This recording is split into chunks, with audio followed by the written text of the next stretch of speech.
Leidiane nem tinha entrado na fase adulta quando começou a assumir grandes responsabilidades. Aos 15, se viu casada. Aos 17, grávida. Pouco tempo depois, foi abandonada pelo marido com um bebê recém-nascido. Ele trabalhava com viagens. Aí o que aconteceu? Ele viajou, ficou 3 meses. Depois que ele voltou, eu saí do meu serviço por conta dessa viagem dele. E aí quando ele voltou, ele simplesmente disse que a gente não dava mais.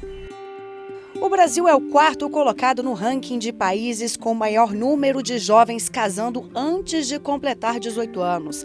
Perde apenas para Índia, Bangladesh e Nigéria.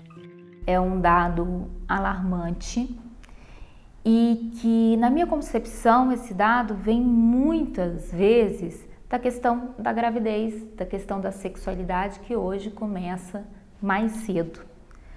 O que a gente precisa aprender a separar, e isso vem até um pouco dessa concepção um pouco machista que a gente herda do nosso país, é que o casamento não é a solução para a gravidez na adolescência.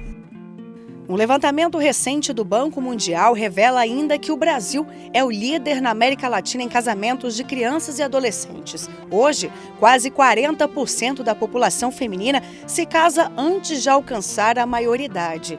A cada ano, 15 milhões de meninas em todo o mundo se unem a um parceiro. Em muitas culturas, o matrimônio representa a solução da pobreza, já que muitas famílias acreditam que assim vão alimentar uma boca a menos em casa. Já no Brasil, a gravidez na adolescência é um dos principais fatores para os altos índices. Por aqui também, a ideia do casamento como proteção da ética, da moral e da honra também é vista com frequência. E no Brasil, o fenômeno do casamento infantil acontece de uma maneira muito diferente desses outros países que estão no topo do ranking, né? Em que o casamento acontece de uma maneira formal, a menina vestida de noiva. E no Brasil a gente não vê isso. Tudo acontece de maneira informal, principalmente, né? Então as meninas, muitas vezes, elas se unem, são uniões informais, e elas estão fugindo de um contexto, muitas vezes, de violência, de falta de liberdade. Então o casamento, ele é enxergado pelas próprias meninas como uma boa opção. E mais dados que preocupam. A cada 7 segundos, uma garota com menos de 15 anos se casa no mundo, de acordo com a ONG Save the Children. A estimativa do Fundo das Nações Unidas para a Infância é de que pelo menos 7,5 milhões de jovens fazem isso anualmente antes dos 18. O Unicef vê o casamento infantil com muita preocupação. A gente entende como casamento infantil qualquer união, formal ou informal, com menores de 18 anos. Então, a ideia do Unicef é sempre advogar para que as leis no país vão fechando essas brechas e que a gente consiga também fazer uma mudança cultural, uma mudança nas normas sociais do país para que não tolere mais esse tipo de casamento. Esse tema, ele deve ser um tema de reflexão para toda a sociedade, que ainda acha comum que as meninas se casem tão jovens. Esta socióloga avalia que o casamento na adolescência pode ser encarado como uma saída para problemas que já relatamos. Mas o que era uma solução pode se transformar até em caso de violência doméstica. Casar a menina é uma solução para a família, porque ela vai ser respeitada na sociedade e ela vai ser respeitada pela família. Mas muitas vezes esse respeito não existe por parte do marido.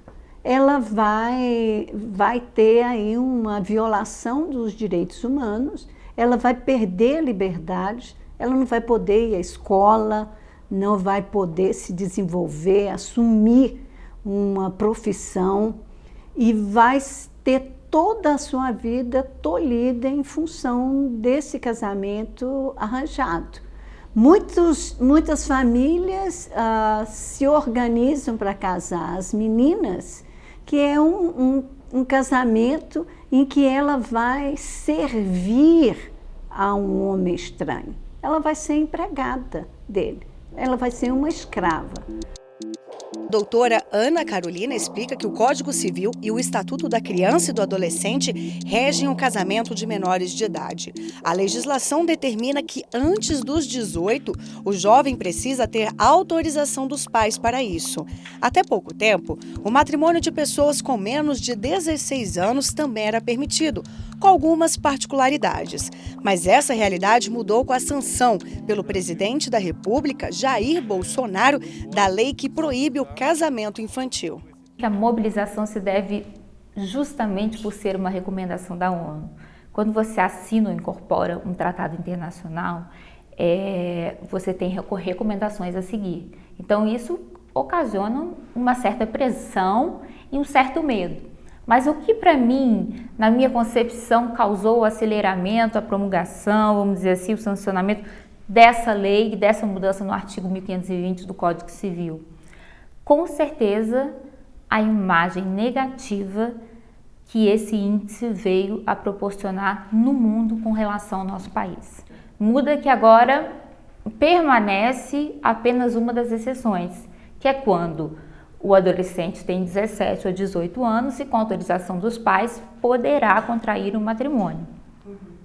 Mas com relação à gravidez e com relação à imposição da medida penal, não será mais permitido. Isso é muito importante porque isso dá um recado para a sociedade de que o Brasil não mais tolera essa prática. Mas a lei por si só, ela é fundamental, claro, para gerar esse debate na sociedade, principalmente entre legisladores, tomadores de decisão, mas não é suficiente, porque a prática acontece de maneira informal. Então, para a gente conseguir uma mudança cultural, uma mudança nas normas sociais, a gente precisa de muito mais do que mudar a lei. A Lei Diane é um exemplo de como o casamento precoce pode trazer alguns problemas. No início, quando a gente se separou, teve muita briga, intriga, por conta de muita gente se envolvendo. Mas aí depois a gente conversou mais e estamos amigos. Aos 21 anos, a moça não se arrepende do casamento. Ela conta que era a única solução prática no momento. Na época, a mãe havia se mudado para Tocantins. Como Leidiane não queria ir, decidiu morar com o namorado. Hoje, no entanto, pensa de outra maneira. Casar agora só com a certeza do companheirismo do parceiro. Eu quero ir com mais calma dessa vez, porque na pressa a gente acabou fazendo muita besteira. Encontrar a pessoa certa, porque agora eu tenho um filho, né? Antes eu não tinha. Agora eu tenho que pensar primeiramente nele.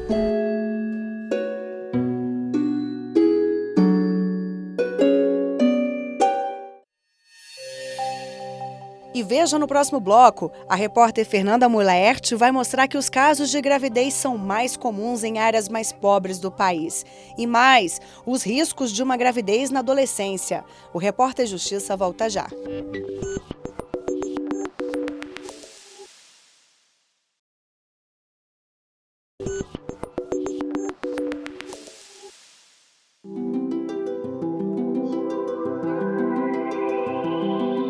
Pela diferença de idade, Flávia e Gael bem que poderiam ser irmãos. Ela está às vésperas de completar 16 anos e ele bem próximo de fazer 2 aninhos. Saber da gravidez aos 13 foi um choque não só para a menina, mas para a mãe dela. Ela desconfiava e falou, vamos no posto. Aí chegou no posto, o primeiro teste deu negativo. Aí a doutora pegou e falou bem assim, não, vamos fazer outro, tá errado. Aí no segundo deu positivo. Aí minha mãe falou, como é que eu vou falar pro teu pai? Nós já mostramos aqui no Repórter Justiça o casamento infantil no país. É neste contexto que a Flávia também se insere. A adolescente conheceu então o namorado durante uma festa. Em alguns meses foi morar com um rapaz 3 anos mais velho. Não demorou muito e engravidou. Saí com minhas primas e minha irmã. Chegou lá, eu vi ele e gostei dele. O relacionamento acabou. A moça não teve outra saída a não ser voltar para a casa dos pais. Hoje, divide este barraco de 2 cômodos com mais 9 pessoas. Uma delas é a Fernanda, que viu a história da irmã se repetir, desta vez com ela. Foi um descuido, bem descuidado mesmo. Foi de uma relação assim que nem Foi do nada, né, na verdade. Eu não sei como que explicar. Há um mês de conhecer o rostinho do pequeno Miguel, Caleb revela como foi descobrir que também seria mãe. Que é o sonho de toda menina, mulher, querer ter um filho. Mas quando a gente fala assim, não quero, aí que aparece a notícia. Parece uma coisa que vem ao contra, assim. Na ponta, cuidando da Flávia e da Fernanda, está a Luzinete. A dona de casa tentou orientar as filhas usando a própria experiência de mãe nova como exemplo. Sempre falei para ela, vocês não queiram filho, porque vocês estão vendo minha dificuldade com vocês. Sempre falei para elas. Só não contava que as duas engravidariam em tão curto espaço de tempo. E nem se imaginava avó antes dos 40 anos. Se eu tivesse pensado que ia acontecer isso com elas, eu mesmo tinha dado providência de empurrar remédio nelas para elas não engravidar. Porque é difícil. A luta agora é para evitar que os demais herdeiros de Luzinete, ainda pequenos, num futuro próximo sejam pais e mães na adolescência. E essa é uma realidade mais comum do que se imagina. Só de 2005 a 2015, mais de 305 mil brasileiras entre 10 e 14 anos tiveram filhos. Os números do Ministério da Saúde revelam que a gravidez nesta faixa etária ocorre em todo o país, mas é mais comum em áreas pobres. Dos 15 aos 19 anos, os dados assustam igualmente. Só para se ter uma ideia, enquanto a taxa mundial de gravidez na adolescência é estimada em 46 nascimentos para cada 1.000 meninas, por aqui são quase 69 para um universo de 1.000 jovens. Uma vez que as meninas engravidam, dificilmente as pessoas conseguem enxergar para além da barriga ou para além do bebê. E é preciso lembrar que essa menina continua sendo uma adolescente em fase de desenvolvimento e que tem tantos direitos quanto o bebê que acabou de nascer. E o que leva o Brasil a ter índices tão altos? Para Leila Bijos, a cultura de mais liberdade no país pode ser um dos motivos, mas não é o único. Na maioria das vezes, as mães não têm o controle de onde estão os filhos, tanto o menino quanto a menina. Nós temos muita liberdade, as meninas vão para a escola e nós não temos como monitorar 24 horas onde está essa criança. Se está na escola, se foi para uma festa, se foi para um shopping, se foi para um baile funk. E nesses ambientes, se houve alguma falha de alguém detectar um relacionamento precoce, que a menina vai engravidar. Fora isso, a falta de orientação leva meninos e meninas a iniciar uma vida sexual precocemente. A gente precisa prover melhor essas meninas e também os meninos com orientação, né? Sobre como vivenciar essa sexualidade de maneira saudável. Né? Se a gente nega o direito à informação a esses meninos e essas meninas, a gente não contribui para reduzir esses números de gravidez na adolescência. E o que a gente percebe ao escutar a voz desses adolescentes é que eles não contam com fontes confiáveis sobre saúde sexual e saúde reprodutiva. Então, esses meninos têm dificuldade de encontrar informação confiável sobre saúde sexual e saúde reprodutiva de uma maneira tranquila, né? Aos poucos, Fernanda se prepara para a chegada do filho, mas... Só vou estar pronta mesmo quando eu sentir a dor, assim, falar agora já era. Apesar do corpo franzino e da barriga pequena, fisiologicamente, Fernanda, aos 17 anos, está mais preparada para o parto que outras meninas que engravidaram cedo. A menina, vamos usar essa palavra, de 10 a 12 anos, na maioria das vezes está entrando na sua vida reprodutiva, ou seja, ela está por volta da época da sua primeira menstruação, que a gente chama de menarca. A primeira menstruação é o sinal de que essa mulher já está, sim, ovulando, ou seja, liberando o óvulo que permite que ela engravide. Porém, o fato dela poder engravidar não significa que o corpo dela esteja realmente pronto para receber uma gestação na sua forma plena. Normalmente, a partir do momento em que a menina começa a menstruar, ela leva um certo tempo, em média 2 anos, apenas para amadurecer os níveis hormonais que vão ditar o seu desenvolvimento sexual. A gravidez infantil e na fase da adolescência, na maioria das vezes, é considerada de risco. A perda gestacional ou aborto espontâneo, nestes casos, pode ocorrer com mais frequência. Desequilíbrios hormonais, diabetes e doenças hipertensivas também são mais comuns entre mamães jovens. Uma menina que não tem o seu desenvolvimento físico pleno ainda, inclusive muscular, né? Ela tem sim maior chance de não conseguir levar uma gestação adequadamente até o final, o que pode aumentar, por exemplo, o risco de trabalho de parto prematuro, ou mesmo pode, mesmo que leve uma gestação até o termo, que é o amadurecimento fetal adequado, muitas vezes pode não ter condições físicas de expor-se ao trabalho de parto natural, o que pode levar também à incidência dos índices de cesárea, por exemplo. Dr. João também esclarece que, além dos riscos gestacionais, podem ocorrer sequelas após o parto. Modificações que a gestação vai promover a esse corpo ainda na adolescência podem representar complicações que essa mulher pode carregar ao longo de toda a sua vida, né? Como, por exemplo, causar maior debilidade à musculatura do assoalho pélvico dessa mulher, né? Promovendo em situações futuras maior risco de prolapsos genitais, né, que é a famosa queda de bexiga, a queda do útero, né, ou mesmo também incontinência, seja ela urinária, seja ela uma incontinência fecal, além de todo o desequilíbrio hormonal que uma gestação ocorrida antes do período de maturação desse corpo pode causar ao organismo feminino. Para as meninas que brincavam de boneca e agora precisam cuidar dos filhos, fica um recado. Uma boneca que vai chorar muito e que vai demandar os cuidados daquela menina. O pai tem que ser coadjuvante nesse cuidado, tem que ter responsabilidade.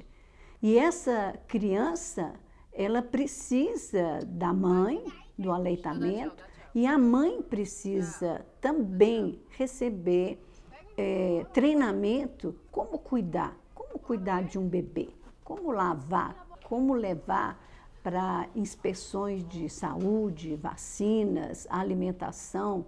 E a própria mãe precisa ser cuidada, porque essas jovens adolescentes, elas vão estar sujeitas a doenças. Não é porque ela engravidou que está tudo perdido. Assim, isso é claro que a gente tem que trabalhar na prevenção. Mas uma vez que aconteceu, essa menina pode ter o apoio, inclusive para não engravidar novamente. Do nada, assim, eu engravidei, vi um monte de gente engravidou também, mas eu acho assim que não vou perder minha vida por causa disso. Pelo contrário, eu vou aprender mais e é vivendo e aprendendo, né? No próximo bloco, a repórter Fernanda Tavares mostra a história de adolescentes que tentam conciliar casa e filho com estudos, buscando uma qualificação profissional. Não saia daí, o Repórter Justiça volta em instantes.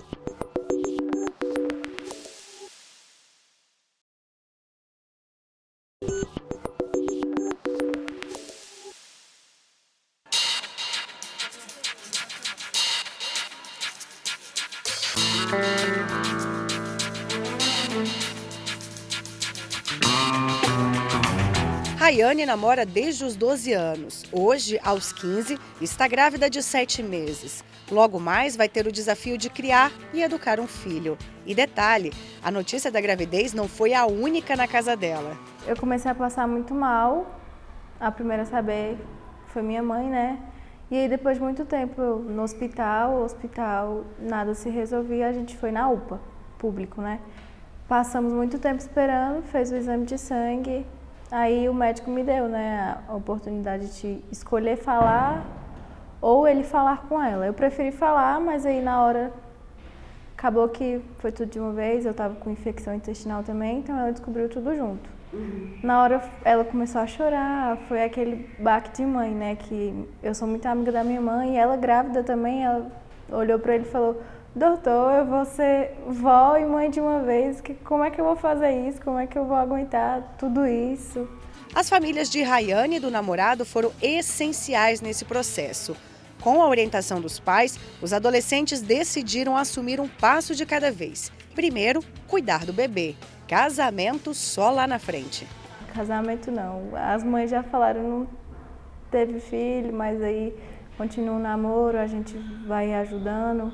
Quando chegar mais pra frente que vocês tiverem estabilidade, vocês pensam nisso. Mas por enquanto eu moro com a minha mãe e ele com os pais dele. Acho que assim no começo, quando a gente descobre, o que a gente mais busca é o apoio da família, né? Porque querendo ou não, é uma coisa nova, eu sou muito nova, então é tudo muito diferente para uma adolescente que antes não tinha responsabilidade em relação assim a nada e ter responsabilidade agora a tudo.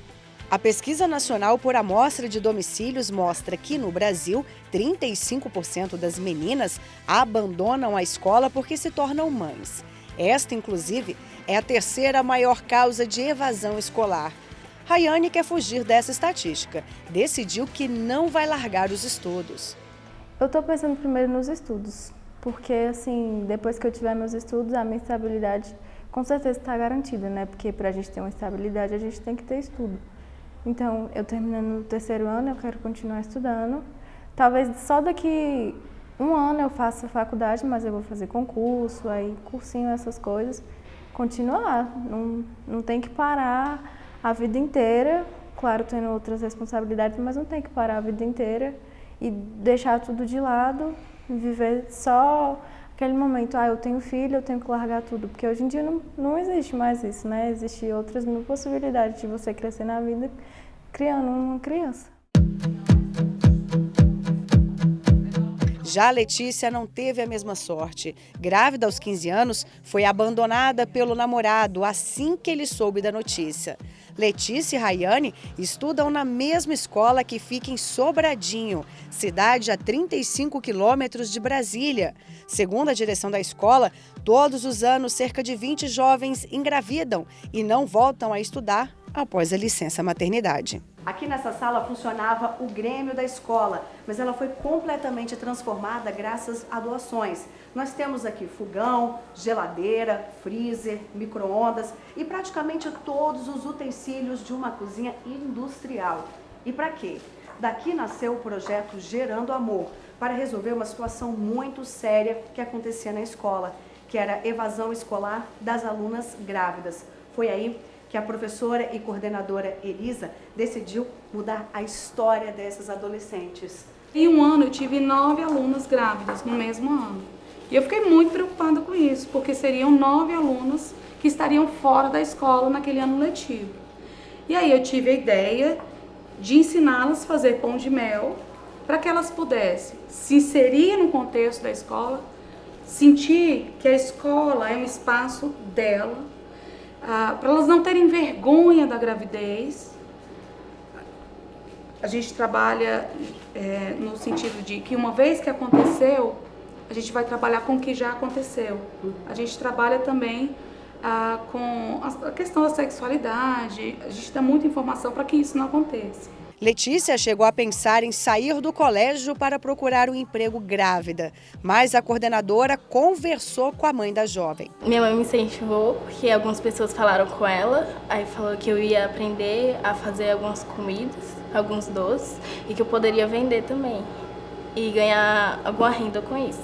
Aí com esse projeto, tá me ajudando, gerando algum dinheiro para mim, aí eu vou guardando para quando a minha filha nascer. O projeto é uma forma de ajudar e oferecer qualificação profissional a essas jovens. Elisa fica emocionada com o resultado. Até as alunas que não engravidaram gostaram da ideia. Não é nada fácil ajudar as adolescentes, mas o resultado vem chegando aos poucos. Houve uma época em que uma das nossas alunas estava passando mal, ela desmaiava porque ela não estava se alimentando e ela já estava grávida. Ela saía muito cedo de casa, ela foi expulsa de casa por conta da gravidez. Ela saía muito cedo de casa, ela estava morando na casa da sogra. Ela saía antes do almoço ficar pronto para não perder o ônibus. E ela só ia lanchar 3 horas da tarde. Então ela ficava de 11 horas até 3 horas sem nenhum alimento. E aí era muito sofrimento. Eu falei, gente, se ela vender o pãozinho de mel, ela não vai precisar passar por isso. Ela pode chegar aqui na escola, porque chega um pouco antes, e almoçar num restaurante próximo. ou vir aqui para o projeto, preparar a sua comida, mas ela não vai precisar ficar com fome.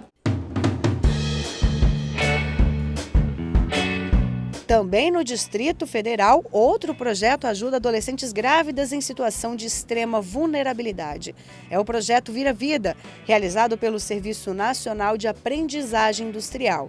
Aqui, jovens que sofreram violência sexual ganham acompanhamento de terapeutas, médicos, escola e cursos profissionalizantes. Tudo de graça. A violência sexual é uma perversidade humana que apaga a essência, a chama de vida desses meninos, dessas meninas.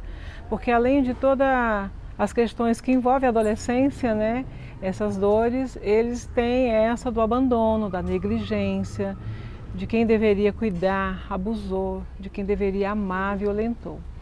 Então, o nosso trabalho ele consiste no acolhimento.